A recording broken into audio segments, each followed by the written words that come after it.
The Resource Center for Human Rights and Civic Education recently commemorated the 2025 United Nations International Day of the World's Indigenous Peoples with a grand cultural rally and media symposium in Abuja. The event, held over the weekend at the Old Parade Ground, Muhammadu Buhari Way, Kariki, FCT Abuja, brought together traditional rulers, civil society leaders, development partners, media professionals, scholars, and youth activists. The report.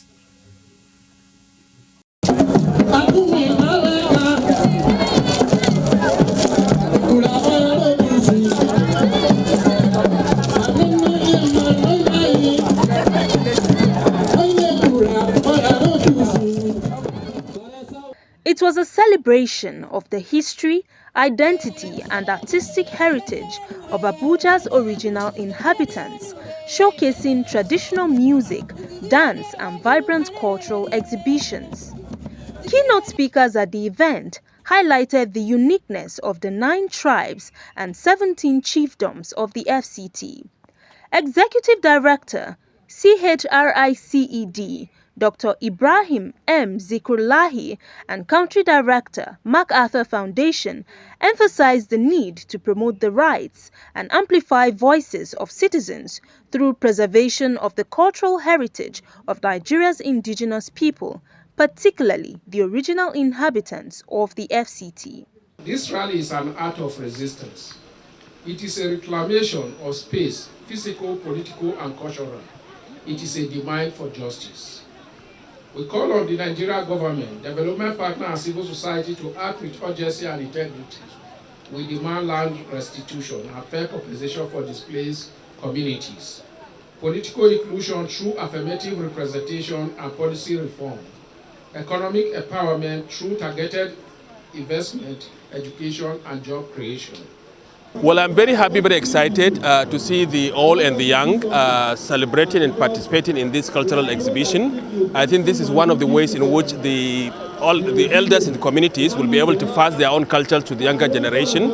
And I think it's good to see the younger generation also taking part in this process so that the culture of the people of Abuja are not lost, are not dominated by the other ethnic groups here in Abuja. The event highlighted the challenges faced by the indigenous communities in Abuja, with many indigenous communities being displaced from their ancestral lands, leading to loss of cultural identity and heritage due to exclusion from decision-making processes and governance structures, which has left them marginalized. We are opening more ground for dialogue, conversation, and it's not just going to be merely dancing and singing.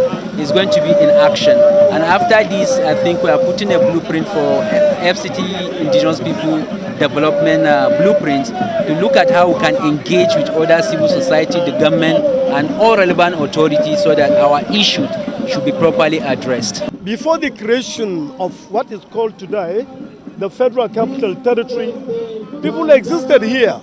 That is why you see some of us exhibiting our cultural heritage for the strangers that have the thinking that Abuja is no man's land. No, but Abuja could be seen as a land of opportunity, but not equal. The original inhabitants should be considered too.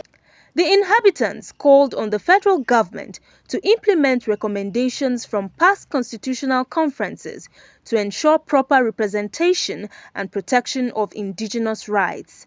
They further urged the government to amplify the voices and struggles of indigenous people in Abuja through diplomatic intervention and protect the cultural heritage and ancestral lands of these indigenous communities. The event served as a platform focused on truth-telling, historical correction, and collective action, highlighting the need for renewed efforts to restore dignity and justice to indigenous communities in Abuja and across Nigeria.